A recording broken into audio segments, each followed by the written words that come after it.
Science is the great antidote to the poison of enthusiasm and superstition. Hi, I'm Juliette Selgren, and this is my podcast, The Great Antidote. Named for Adam Smith, brought to you by Liberty Fund.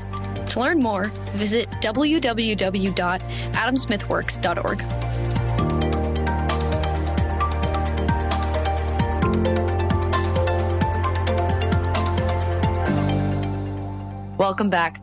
Today, on April 17th, 2025, I'm really excited to welcome Justin Callais to the podcast. He is the chief economist at the Archbridge Institute, and he received his PhD at Texas Tech. Today, we're going to be talking about a bunch of different stuff, including probably mobility, prosperity, freedom, all those sorts of good things. And I'm excited to get into it. So welcome to the podcast. Thank you, Juliet. I'm very excited. I've listened to a lot of episodes, so I'm very excited to be on this one. I'm very, very flattered. So let's get into it. The first question: what is the most important thing that people my age or in my generation should know that we don't? Okay, great. Now, that's a really great question, and I love that you start a lot of these podcasts with this question, and in part because I'm not that much older than someone who's in undergrad right now. So I have a little bit of, years of experience, but not enough to where it's too distant away. So I think if I, could tell someone who's like in a slightly younger generation than me, I'd basically just say it's all probably going to be okay. Like, it's all going to be okay. I mean, I think we, like a lot of people in my generation and younger, have this kind of incessant pressure to try to solve all the world's problems or take on the burden of all the world's problems. But I think you can make meaningful impact as an individual. But that doesn't mean you need to be worried about every single possible thing going on in the world at every single possible time. And I think a lot of that has to do with just, kind of taking an inward and then outward look on what can you actually accomplish and what can you actually solve. So I think, personally, I would say, you should first focus on the self and the individual first. Focus on yourself, right? If you cannot go out and solve problems if you don't know where you are kind of individually or personally, right? You need to kind of work on yourself first before you can actually try to make those sort of societal broader impacts. And then from there, kind of taking an inward outward approach is, focusing on the self first and kind of focusing on, what can you do to be better? What can you do to be okay? And then kind of focusing on the things you can control more kind of in groups next of okay, your smaller groups, like your very close friends or your family members, right? Those are incredibly important parts of community, incredibly important parts of it's a lot more tangential and something you can tangibly, control. You can control, are you a good friend? You can control, are you a caring member of your family? Are you taking care of the people around you? And then kind of what sort of small incremental steps can you make to have some sort of impact outside of that? So I think in part of it, not to get too economist too early, but, focus on what your comparative advantage is, right? What are you good at? What do you believe in? What are you particularly passionate about? And try to focus on those things first rather than, because if you're trying to solve all the world's problems, you're going to inevitably always fall short. Because no one person can solve every single one of the world's problems. So if you're worried about every single one of them, you're not actually going to be able to accomplish. You're going to be constantly feeling like you're not fulfilled, and you're going to be constantly worried about not actually succeeding when you can make very tangential, successful steps in the process. So success should be hard, but it shouldn't be miserable, right? So success should mean that you're trying to be better. You're trying to get better every day, and you're trying to make improvements, but you don't need to necessarily solve every single one of the problems, because again, then you're just going to be unfulfilled. You're just going to have an unfulfilled life and constantly feel like you're failing. Now, I don't want this to necessarily mean that, you should, solve something and then, never do anything ever again, right? But it's more about, solving what you can, controlling what you can control, and then trying to make those impacts elsewhere. This is great for so many reasons. I mean, first, you are the only person I've ever heard say that this sort of feeling, this zeitgeist of how am I going to affect the world? What am I going to do next? Who am I? What do I do? This anxiety that it actually extends to anyone older than me, effectively.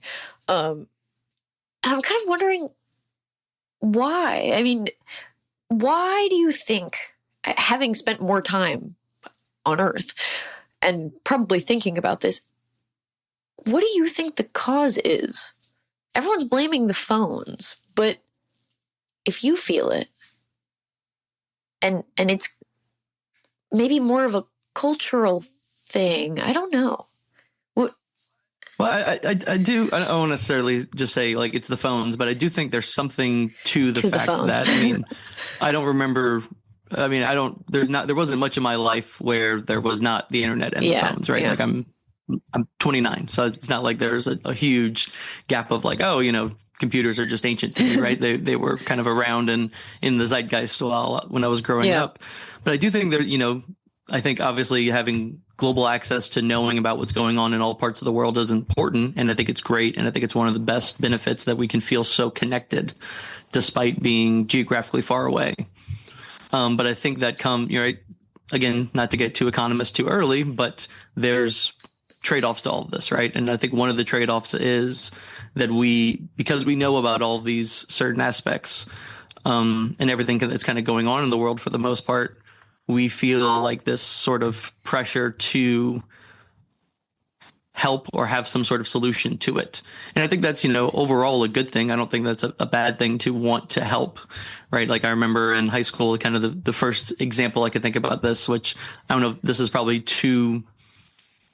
this probably happened too long ago for this to be relevant to you, and maybe happened too late for this to be relevant to anyone older listening, but I'll mention it anyway, is the Stop Coney movement that happened in high school. That there was this guy named Coney in Africa who was doing all of, a bunch of basically like kidnapping a bunch of children and like kind of running this basically autocratic cult going on. And that was kind of the first tangible moment that I remember seeing that was like people really wanted to, okay, we got to do something about this. This is this terrible thing that's happening. And we never heard anything about it again, right? There was going to be the Stop Coney Day at some point in high school. And that I don't really know what that even meant, right? It just kind of was a thing that happened. So I think in part, kind of taking it more broadly, is the fact that, because if you think about it, like way back in the day, right, when there weren't phones and there wasn't access to like what's going on, like if you saw, like we have this kind of human part about us that wants to help, that wants to like actually, we're not just individuals, right? We are part of a broader society. So you want to help, right? So if you were, thinking, let's say 100 years ago or, even 50 years ago, and you're walking down the street and you see someone in need of help, there's this kind of natural calling to help. But now we're in a situation to where those callings to help are a much wider range, right? You would have only seen this if you're walking down the street or walking near in your neighborhood, or you heard from it on the newspaper or something. But now over time, we're getting a larger and larger pool of things that you want to help. And there's this kind of incessant need, which I think is a good part of what makes us like moral creatures, but is also like could potentially be our downfall if we let it burden us too much. Of like, there's all of these problems going on, there's all of these issues, and I think especially people in my generation and your generation and younger, we haven't had the foresight of being able to see like, oh well, yes, it sounds like it might seem like the world's worse now today than it was 50, 100 years ago, because we see all these different problems, but we don't have the foresight or didn't have the knowledge or the time to see kind of, well, yes, there's a lot of issues going on, but the world is much, much better off than it was 50, 100, even 20 years ago. And so I think there's just a big part of it that's just we want to help, but now we're at the point where we see so many different things going on because our knowledge base of what's going on in the world is much larger, that we just can't get past the point of like looking beyond that. I think there's another dimension that I recently realized to this time angle of we don't really, or at least haven't had the time to realize that time has existed for so long, and that really it's going to be okay because it's always been okay. The other dimension is actually another numerical thing, kind of. but it's just scale in terms of people. Like, how much of an effect can you really have doing certain activities?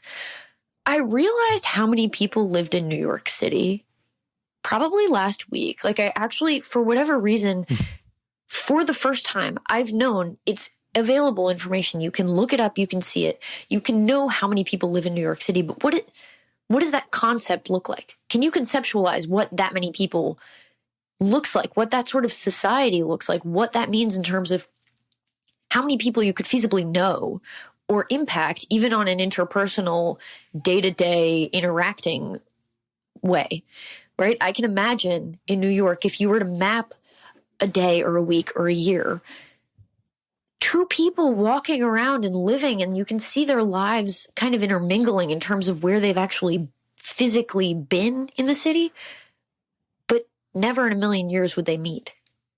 And there's something kind of crazy about, I remember a point where I couldn't imagine that sort of thing, where now I walk through my hometown and I kind of acknowledge and kind of know that reasonably not every single household has kids that have gone through the high schools that I went through, that everyone is kind of in a community in a different way. And that sounds kind of irrelevant, but if that's the case, then you as an individual can't just tweet something and impact everyone or actually make a change. It kind of maybe gets to the impact point about like making a meaningful kind of action product change, that we're not that big.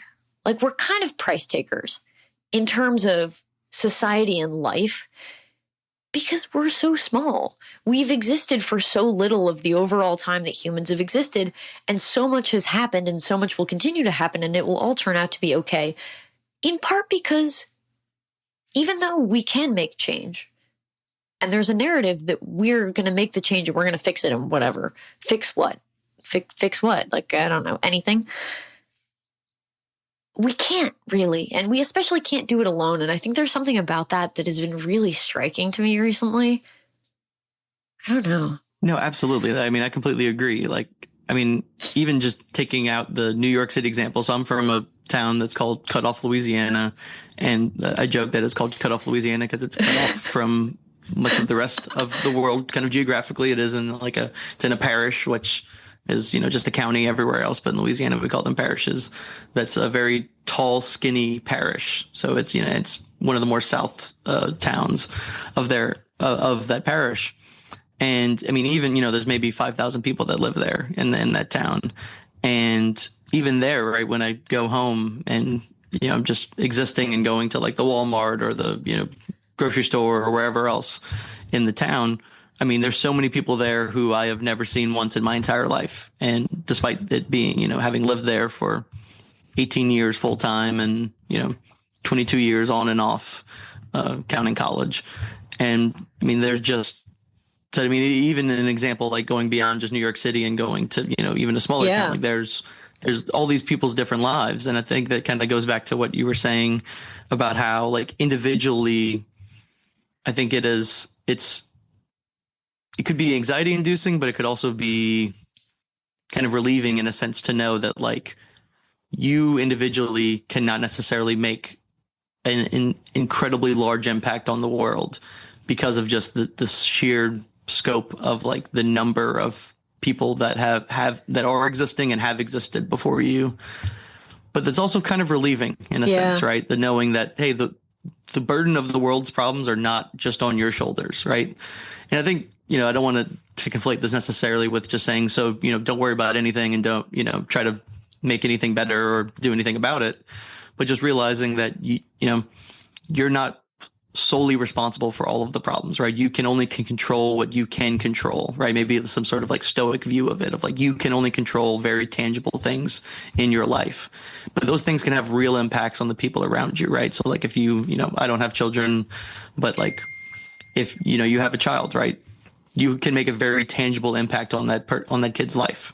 Or if you have like family members and like and close friends, right? You can make tangible impacts on those lives, right? For good and for bad. So thinking about that in that sense, I think is relieving in a way, because it allows us to really focus on what we can actually change, what we can actually have an impact on, and without feeling the burden of like necessarily trying to fix all of the world's problems at once. Well, and what's so weird is, why should that thought be so relieving? I try to explain that, like, realizing that it's not your problem, or trying to explain to kind of older people in the movement, or just adults or people that I grew up around, that us fixing the problems, again, whatever that's supposed to mean, is not a narrative that is conducive to actually fixing any problems. For whatever reason, It's really hard to communicate that. But I think kind of the idea that you were saying of how do you do it, like the method is really important, and understanding that it has to be through you, through the individual to the other individuals, to actually get anywhere. I mean, even just in terms of learning, how are you supposed to learn how you can make change, how you can impact others? Eventually, at a point, if you want to make societal change, or change on like the frontier of knowledge or something, you can't do that if you've never experimented on a smaller scale. Exactly. Marginal. You're not going to immediately be able to solve the world. Yeah. Yes, marginal thinking, right? You cannot solve the world's problems without solving very concrete individual problems before, right? If you think about just anyone if we think of the people in history who have made the largest changes and have kind of stand out in the history books of people like, oh, they made monumental changes in the world. If you think of you think of your favorite entrepreneur, your favorite political leader, your favorite or least favorite political leader, or your favorite philanthropist, or you think of your favorite religious leader, right? Whoever that is, right? They had to start somewhere. Oh yeah. Everyone had to start, right? You don't just all of a sudden you're not all of a sudden become 18 and now you have the freedom to do all these different things, and then you instantly just change the world immediately, right? There, you have to start somewhere. And if you're not going to first focus on what can get you to those steps in the first place, you're not going to actually make the impact that we all want to make an impact, right? We all want to do something that leaves the world in a better place than what we left it, right? But you're not going to do that without first being able to, concretely focus on the things you can control first, and then, work towards that. And, this isn't to say, like, I think, as generations, right? Generations typically make the world a better place as a whole, but generations are like, millennials or Gen Zers, Gen Xers, whatever, whatever group you want to say, like, as a group, we make impacts, and we have concrete evidence of what those impacts can look like in the world, but it's still just a collection of individuals. And and if those individuals need to first focus on what they can control first, and then that's where you can kind of see those impacts around first, right? Because that's all culture is, right? Culture is just the collective, broadly like the collective norms of a group at a given time. Let's make it economics. And it's an those come aggregate. about from what individual.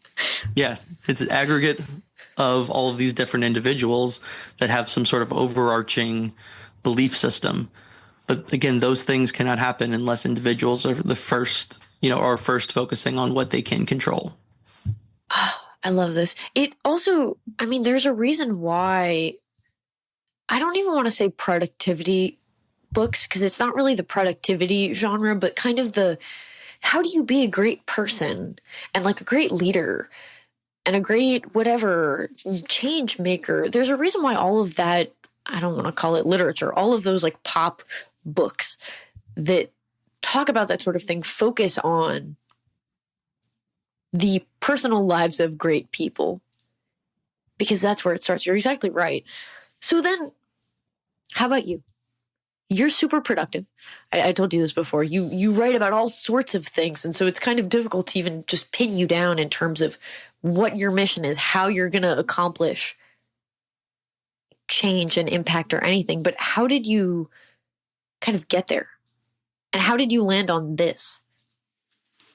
Okay, no, that's a really great question. And it's something I ask myself quite often. It's like, how did this end up happening? Right. So I think about like, just to kind of, I guess, start to kind of give maybe some sort of timeline perspective of like, well, I was an undergrad and I pick the best major that you could pick, economics, right? And Represent. I really had no idea what I wanted to do, right? I just kind of had no clue what I wanted to do. I just, in all honesty, like I picked Loyola New Orleans for undergrad, not because they had great economists there. I didn't really know anything about economics. I picked it because it was in New Orleans, and New Orleans is a great city to go to college, and it's a great place to live. So much so that I live here again now. So I really just picked it just to go there. And I was like, well, what do I want to do? And I was like, oh, something business. So let me just go to the College of Business and start there. And I started taking, took my intro to econ class, and we started talking about, just different topics, and it just all kind of clicked. And I think that's one thing that, at least with econ specifically, and I guess I'm assuming for a lot of other majors or fields, is that when it just clicks, right? Like when that's what you're called to do, and when that's like what interests you, like you can't even really explain it. Like there wasn't like, oh, I'm going to pick economics so I could become an econ professor so that I could do X, Y, Z, right? It just fit. And then kind of towards junior, senior year, I was kind of just thinking about like, what do I want to actually do now that I have this major? Like, what do I want to do? And I was thinking, and I'm like, well, what my professors do seem pretty cool. Let me just talk to them. So I just asked, a few of my great econ professors that I had at Loyola. I'm like, how did you get to this point? Like, how did you get to this point? And again, like, I think this actually weirdly ties back to what we talked about before, is that, maybe those specific econ professors, didn't think like, they might have had the same ideas of like, oh, I want to change the world, I want to do this stuff. But really where that impact came from is at an individual level first, right? They gave, if they don't realize it now, they might not realize it. Maybe if they listen to this podcast, they'll realize it. But they had a major impact on my life, and they had a major impact on like my career trajectory, because I just asked them, how did you do what what got you to this point, and how did you do it? And I just kind of followed those steps, went to grad school, and basically I just wanted to be an econ teacher. Like I just wanted to teach economics. And I knew like, well, if I want to do that with any sort of job security, I need to have a PhD. So I did that. And then I'm in this program at Texas Tech, affiliated with the Free Market Institute. And I really found interest in research, because I feel like oftentimes in academia, there's this like, we think about this dichotomy of like, oh, well, you're the teacher, you do research. And you're like, or maybe, I mainly do research, but I have to teach on the side. Yeah. I really think like there's always like, sorry, I do have to do this half of thing. And it's like, well, you get to do both. Yeah, exactly. No, exactly right. Like you get to do both. And I truly think they are complements, not substitutes. Like I think thinking about research and thinking about how to answer certain questions made me a better teacher, because it helped me like, part of college, part of what the college experience should be is a, knowledge creation, right? You learn things about the world, and you have certain questions about the world, and you want to solve them. And you just want, you just want to solve those issues, and you want to find out what the actual answer is. And for me, how I ended up I'm going to skip a few steps to, because I could probably talk about this for 2 hours. But how it came down to like what I wanted to research now was like, when I started thinking about the question, like, okay, why are some places rich and others poor? And I think Doug North might have said this. If not, it was definitely someone in this sort of field, but I believe it was Doug North who said, once you start thinking about that question, it's almost impossible to think about any other question. Like once you think about, why are, and you can think about this across countries, you can think about this across states. Like why is Louisiana, Mississippi, and West Virginia so much poorer than Texas and Florida, or why is West Virginia poorer than Virginia, even though they are basically we're not the same. Other than the fact of like a border, like they're kind of very similar, right? Like they're, yeah.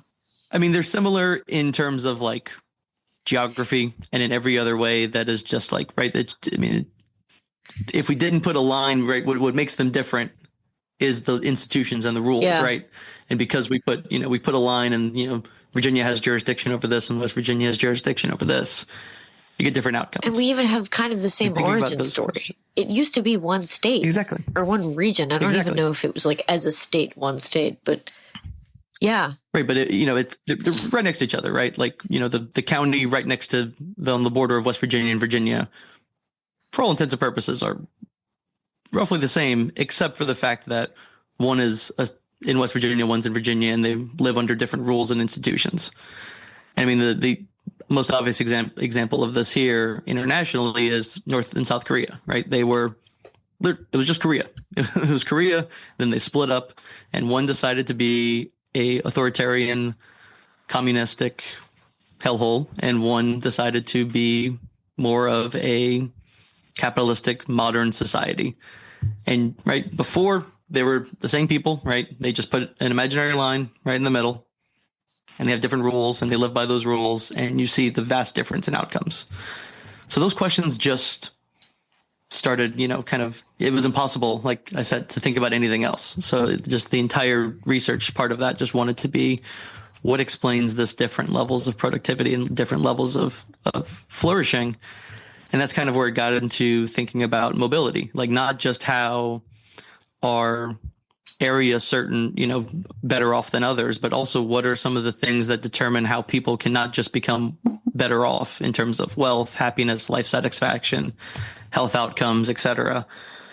But also what makes someone being able to live the life that they want to live. And like what sort of institutions or what sort of rules or what sort of culture is in place that allows people to improve. And actually, it's not just like, all right, you're born, because you think about it historically, right? For many people, you're born, in this class and you were staying in this class forever and there's no way to get out of it, right? You weren't born to nobility, so your life is going to be a peasant. And that just is how it is. So that's when I really started thinking about these sort of mobility questions, because that, and to kind of take it back a little bit, I was thinking about, for example, like my grandfather, who was, born to parents who didn't really speak English, because we were born in, they were raised in very southeast Louisiana. They didn't speak English. And he was like, well, how can I improve my situation? And, one of those ways is going to college. So he, but he had a lot of siblings who didn't have, or he had two older siblings who were already in college. So he had to wait, basically. He had to work for a year or two to actually get his way to college. And then, actually was able to then have like an actual, successful life, and, wanted to focus on individually, how can I make myself better? And then in that kind of implicitly or explicitly discovered the market process, which is like, I can only make my life better by providing value to everyone else. And that's kind of where I really got into like this mobility and entrepreneurship link. I know this is kind of maybe a long-winded way of saying this, but it's just a lot of different personal experiences, like seeing my grandfather, seeing, going into academia and, trying to see what I wanted to do. And then the types of questions that I wanted to answer were just much like how you mentioned earlier, my research and what I work on is kind of all over the place, and it's very kind of well-rounded, but it's at the core question of how are people able to flourish, and what rules allow for people to flourish in a society. I think that was perfect, because it is a very good example, which you can only really see if we get kind of into the details like you did, just how, right, the individual personal experiences actually do teach you how not only change is made, but how to even think about the world without thinking about the example of your grandfather. You could not have been kind of clued into certain elements of how growth and mobility work. And that's what you do on the grander scale, is talk about how that works, right? And so yeah, even those kind of minor examples and anecdotes along the way are really, they go back to the first question. So let's talk about mobility. Something that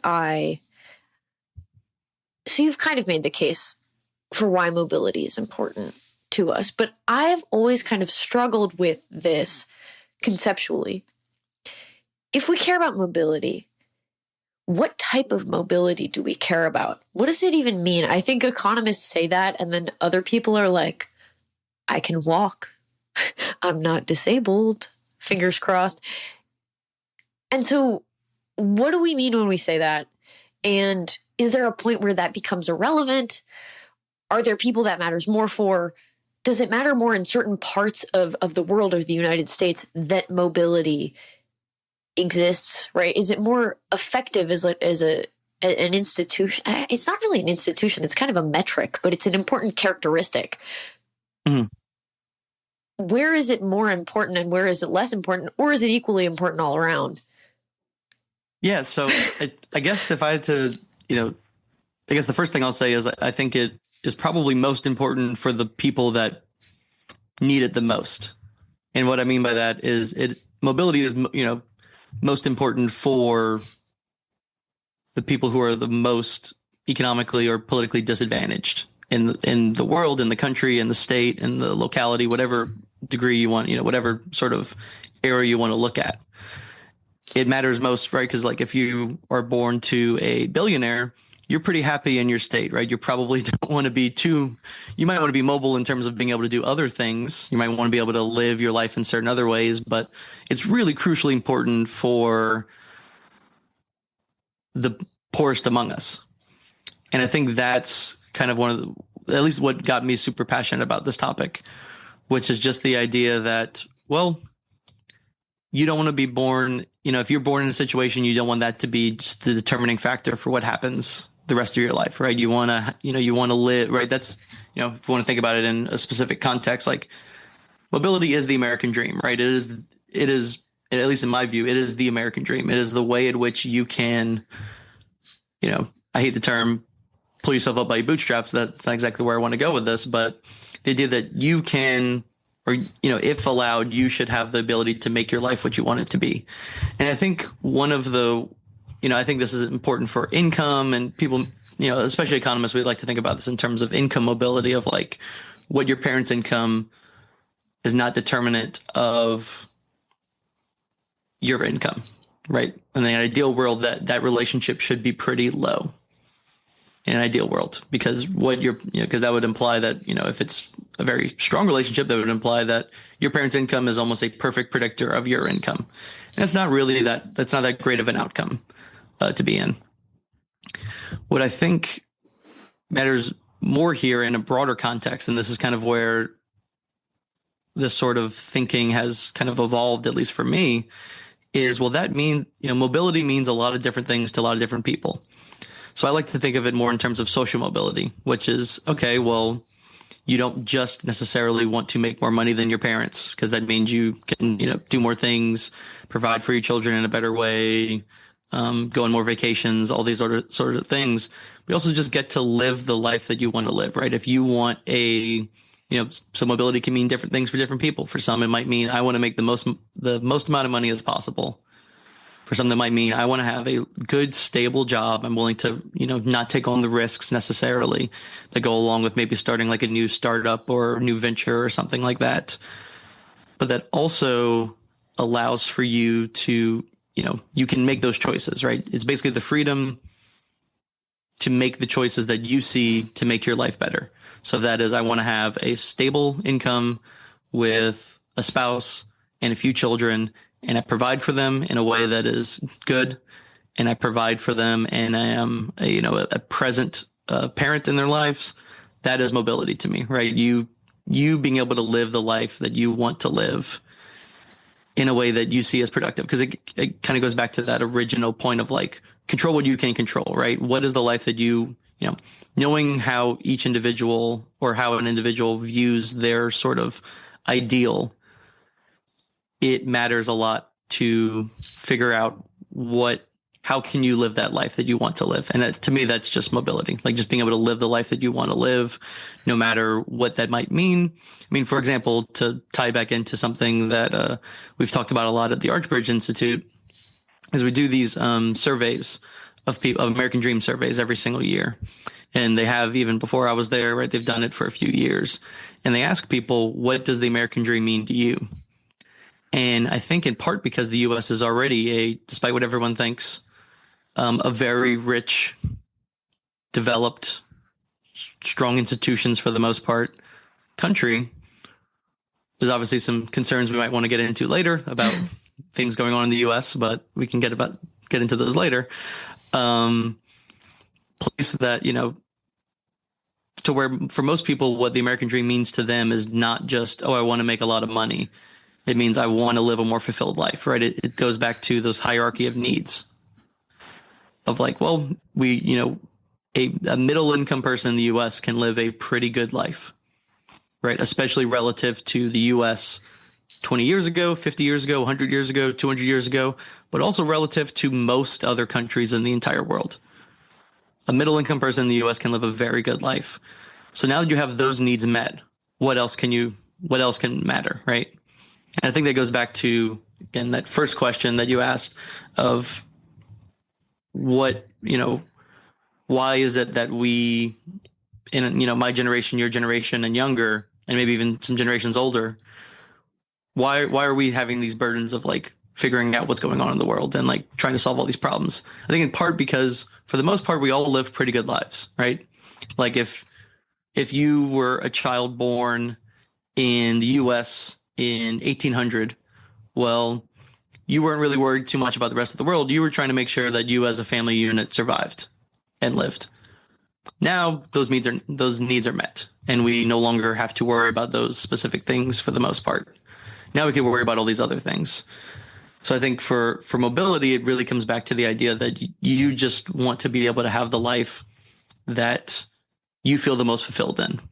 So it is kind of this somewhat abstract idea, at least to me, because people are individuals and people have different views. So I think that's where that kind of freedom and mobility sort of interacts there, is thinking about how people can live the life that they want to live and how is that life can get better. And to me, that's what mobility is. It seems like you have such a colorful understanding of this concept and these concepts more generally that I think most economists, maybe not then they have, but then they express. And maybe then they measure. So then when you go about kind of measuring it, right? So you kind of touched on some of these problems where like income mobility we think is great because money is universal, right? It's the one thing that's like super duper measurable across all people.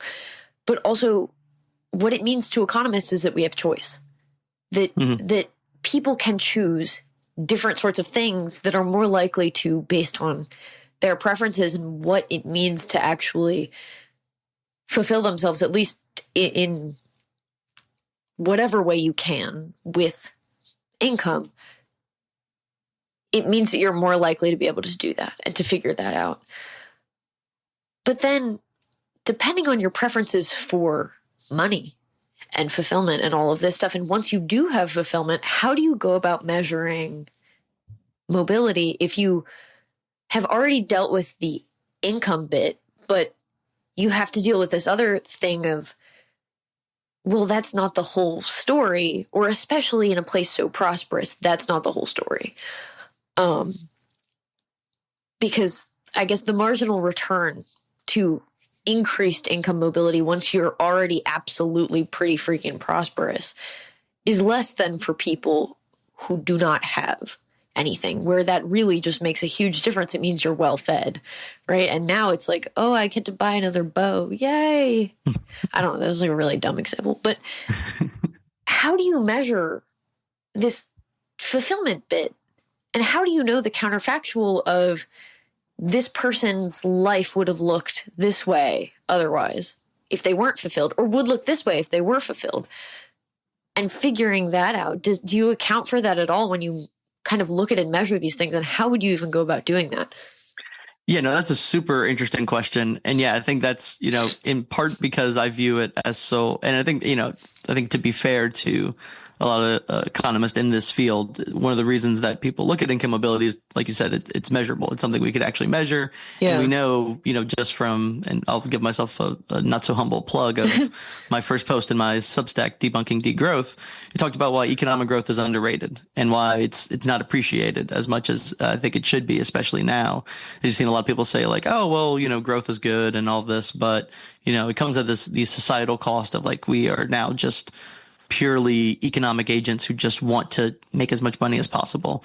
But economic growth is good because economic growth is very well correlated with all of these other things we care about, right? So you say like, oh, well, a lot of people say like, oh, well, economic growth matters a lot, but what really matters is happiness or life satisfaction or life expectancy or health outcomes. Luckily, economic growth is correlated with all those things, and I think causally related to all these things as well, that economic growth is the solution to all of these problems, right? If you think about it from an economic standpoint, more growth means that we have more choices, which means we have more ability to find new solutions that we did before, right? So sure, economic growth might also be good to get a second boat or even a first boat, like the example you gave, but it's also good because, okay, well, now we have higher income, so we can now, take care of those sort of other needs, right? If you look on, since we're both in a younger generation, if you're scrolling on Instagram and you come across these ads, right? A lot of these ads are for products that, people 30 years ago might have said like, what is this? Oh, it's this cool water floss pick. Okay, what is that? Neat. That's kind of cool, but what does it do? Well, it can provide a lot of tangible benefits to having, your teeth more cleaned in a way that you would need to go to the dentist before to actually get that sort of experience, right? And I know it's a very specific example, but it's at least, it's the last ad I remember seeing on Instagram. So well, it's and then you're not dying of like whatever tooth stuff. Decay and disease, yeah. If you have plaque in your teeth for a long time, it can get into your bloodstream and give you an infection. That used to kill a lot of people. And that's if you keep your teeth. Yeah. Which we can do now. We keep them. Right. We don't lose or them get replacements prematurely. And if you do lose them, we now have the innovation and prosperity to give you, dentures and all these other things that provide, that mean you're not just going to have to drink smoothies for the rest of your life. So to kind of go back to your mobility question of like, how do we measure it beyond just the sort of concept? I think that's the difficult part. And in all honesty, something I haven't fully figured out, but at least at the Archbridge, we've tried doing. For example, we, a few years ago and later this year, we'll come out with our second edition of the social mobility of the 50 states. And where we sort of take this sort of, as best we can, this holistic viewpoint of what matters for mobility. So we look at things like entrepreneurship and economic growth, understanding that entrepreneurship is not just good for the entrepreneur, but it's good for the employees that they hire.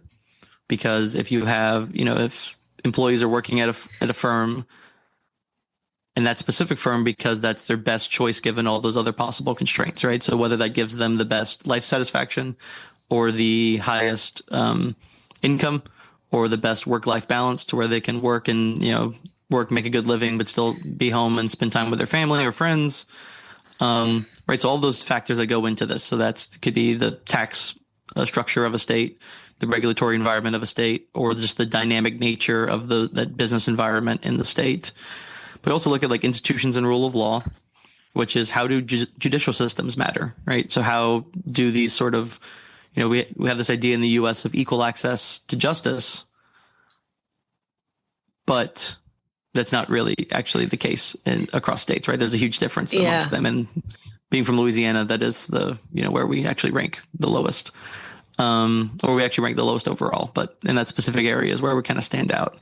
And also like the state predatory action. So like how states specifically get in the way of your life, right? How they, more proactively get in the way of you living a fulfilled life.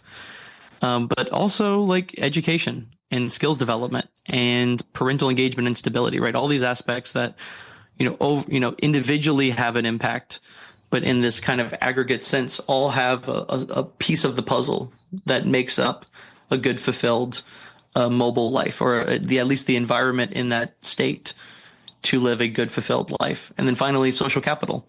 Right? Communities matter, right? So like if we live in this world where we're increasingly living in this world in the US where so many of those societal issues are becoming this top down, one solution solves all sort of thing, or at least one, policy, this, one size fits all policy.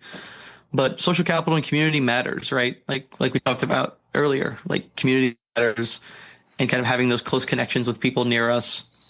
having those close connections to the community, your family, your friends, your children, your spouse, all these things matter, right? So I don't think there's one perfect way to measure this, kind of going beyond something like income. But I do think that at least, if I could be a little, maybe not so humble, I think that our index does a good job of doing is trying to get this kind of holistic, well-rounded view of what does a mobile life mean and what does it look like in the US. So I'm really trying not to sneeze right now. Whew. I did it.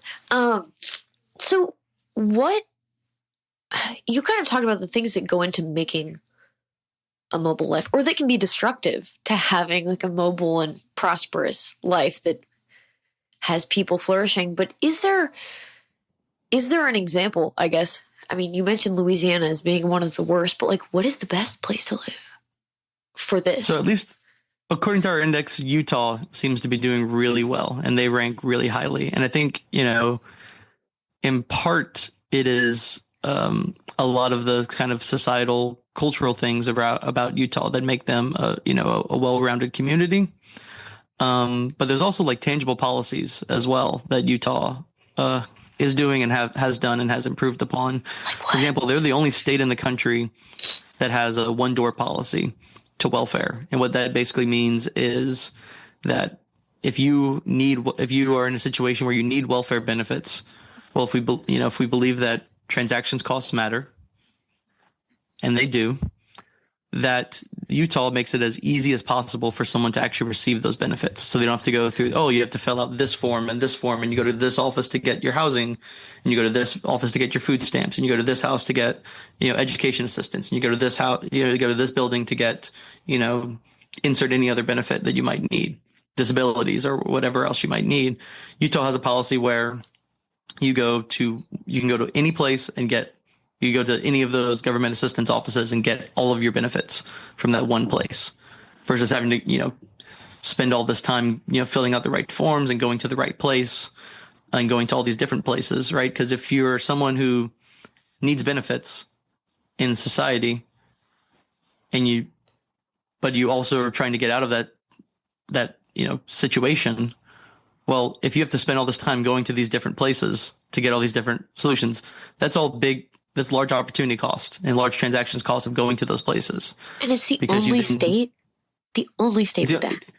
It's the only state, and it was grandfathered in. So they ran it before, and then when the federal government started doing more of these sorts of policies at a federal level, they grandfathered Utah in. So now there's actually interestingly some legislation that states are trying to pass to join Utah in this movement, Louisiana actually being one of them. Louisiana, Georgia, and there's a few other states, but I'm blanking on the other ones. I believe maybe Texas, that's trying to do this as well, and just basically they want to do it, but they just need to get approval from the federal government to actually do it. So talking about the case of Louisiana for a minute, what is it that makes it rank so low compared to other places? And what do you think, like just taking the example of this policy, how much of a tangible benefit would it make in terms of its ranking and people's lives? I mean, like, is that one of the main problem areas in Louisiana, or is it something else? If you're 50th, that probably, which Louisiana is, that probably mean, or it does mean you have a lot of things you can work on.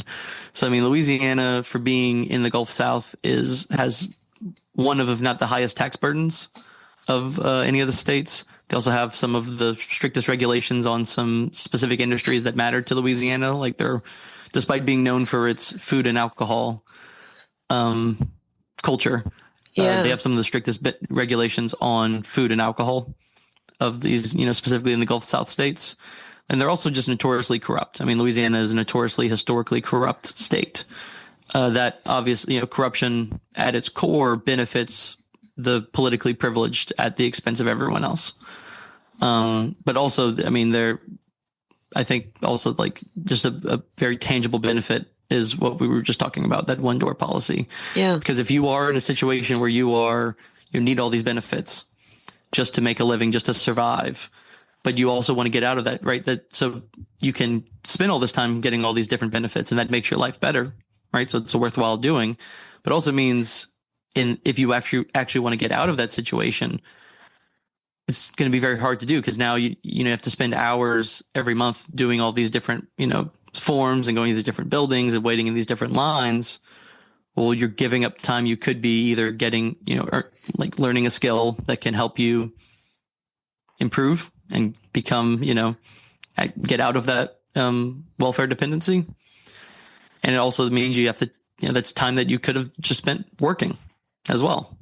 So I mean, you're almost kind of in this vicious cycle of like, well, I need to spend all this time getting all these benefits to survive, but by doing so, it's making it increasingly harder for me to actually get out of those situations.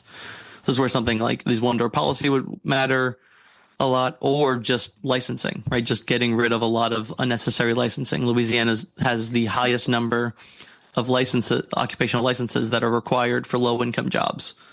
They used to have one they were the only state in the country that had a license to become a florist. What the heck?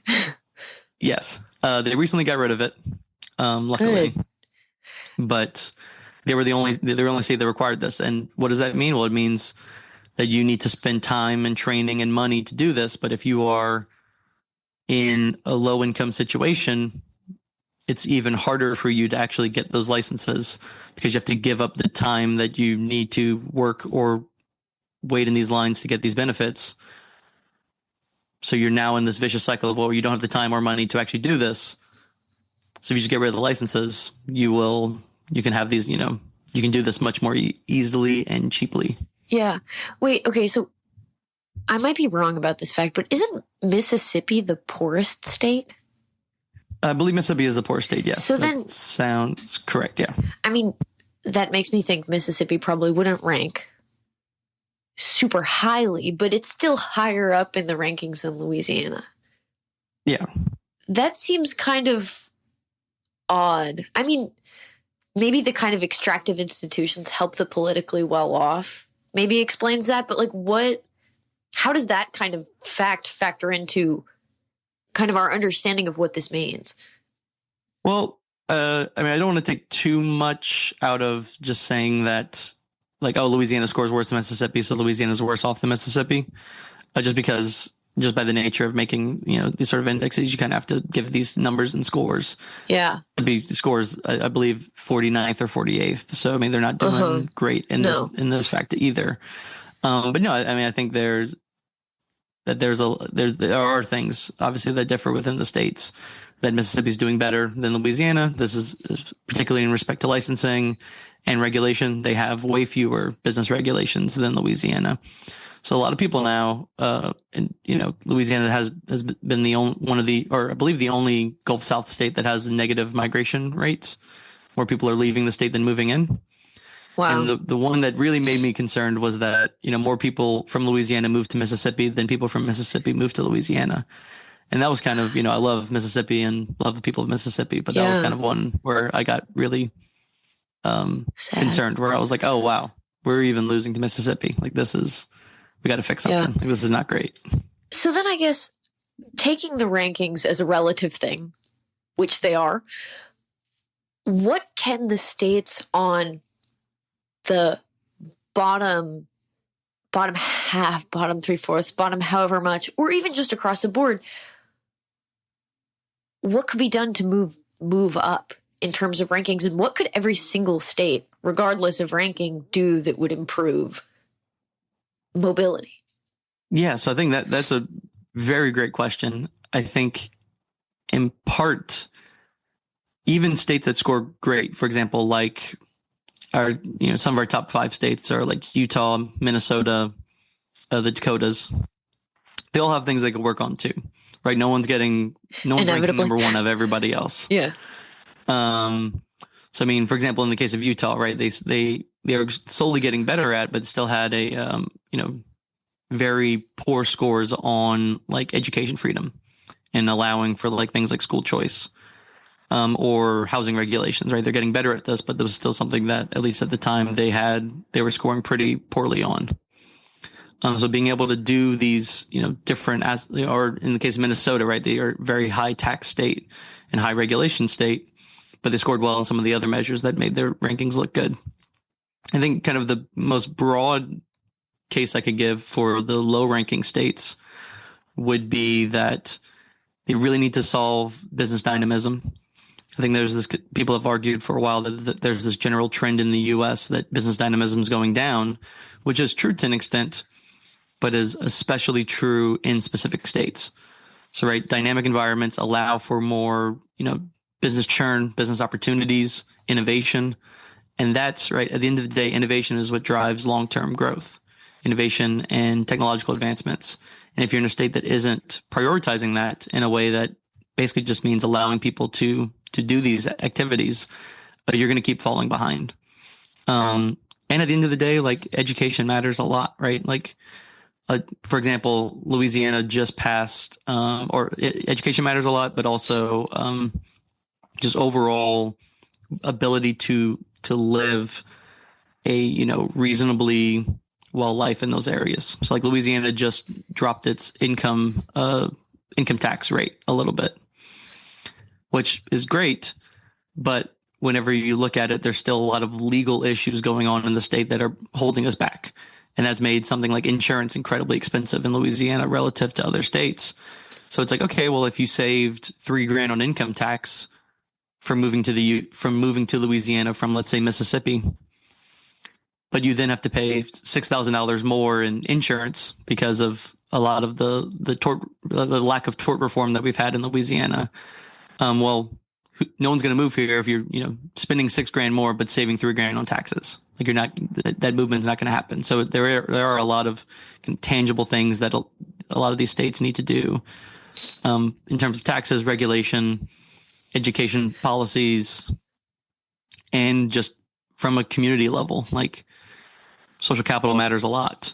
It's one of the best forms of kind of not government aspects that matter most to mobility, and as well as having, parental engagement and stability. A lot of these Gulf South states score really poorly on this, which is why a lot of their rankings score low. I think in part of that is due to, welfare policies that, we disincentivize marriage, we disincentivize family stability, because you make it incredibly expensive for people to live or to be married and be in a marriage. I think, I don't know if Mike Munger said this here, but I know he said it in this podcast, but I know he said it before, is that federal government's like a bad pimp. Is that you make it impossible to actually leave the situation because you disincentivize the things that allow you to move out of that situation and move out of the need for benefits. Yeah. So I think that is, and that's in part of, it's a marriage penalty, right? You're disincentivizing people to be together and live a more stable, engaged life with your children. And we can at least identify, and we're getting closer to identifying through the work that you're doing and other folks are doing exactly what needs to happen in order to get us there. Mm-hmm. And if community and culture are really important, that's great, because that's one of the things that we actually can actively be a part of, which I feel like is inspiring. I'm kind of excited now. Exactly. I try to be an optimist, and I believe, I think the kind of last thing I'll say on this is there's a lot of reasons to be skeptical and be worried about the state of the world and the state of the U.S. But even all things considered, right, things are still pretty good. Yeah. And I think the optimistic view is things are still, we still live good lives here, and we still live good lives around a lot of the world. And even in places that do not necessarily live a good life relative to U.S. or other rich country standards, for most places, we're much better off now than we are previously. So, like, I'm an optimist about the future, in part because I think, there's so many things we could point to say, like, this is bad, this is wrong, we shouldn't do this, we shouldn't do that. But things are still pretty good. So just imagine how great they can be when we do remove these certain barriers. Yeah. This has been great. I'm excited to get going on whatever this implies for my life. The American dream, or the mobility of Juliet. Yes. I have one last question for you, and that is, what is one thing that you believed at one time in your life that you later changed your position on, and why? This is one of my favorite questions. I grew up in South Louisiana. So I, grew up kind of just, not thinking too much about politics, but I definitely defined myself as like a pretty strong, hardcore conservative or Republican. Because, when I think about sort of some of the biggest leaders in the Republican space, at least growing up, it was people like Reagan or Lincoln, who were, drivers of like talking about freedom and talking about the tangible benefits of freedom. And then I got to high school, and, we had to take, I'm in civics, and we had to take this, like a political leaning test. And I was, answering the questions how I thought, at least what my idea of a freedom-loving conservative meant. And I actually scored one of the least conservative people in the class. And I was thinking about it. I'm like, wait, what? How is that possible? And I was looking at the questions. I went back to look over the questions, and I was like, oh, I'm not a conservative. I'm a classical liberal, or I'm a libertarian, or whatever, whatever term you want to use to call it, because I saw things like, because I was like, well, if we care about freedom, that means people should be able to marry who they want, and you should be able to reasonably consume the things that you want, and you should have things like, free trade, and you should have things like, oh, well, why should marijuana be illegal if there's, not these very drastic, or, relative to alcohol, right? Like alcohol has a much higher, overdose use rate in terms of, both its ability, like if you're driving drunk or something. And so there's all these things that like I thought meant about, were something that, someone who loved freedom cared about, but it was just, I was using the wrong term all along. So it wasn't necessarily that I changed my viewpoints on those topics until or I guess I did change my viewpoints on the topics once I really thought about kind of fundamentally what it means to love freedom and love prosperity.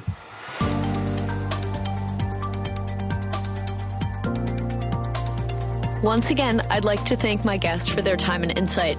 I'd also like to thank you for listening to the Great Antidote podcast. It means a lot. The Great Antidote is sound engineered by Rich Goyette. If you have any questions, any guests, or topic recommendations, please feel free to reach out to me at greatantidote@libertyfund.org. Thank you.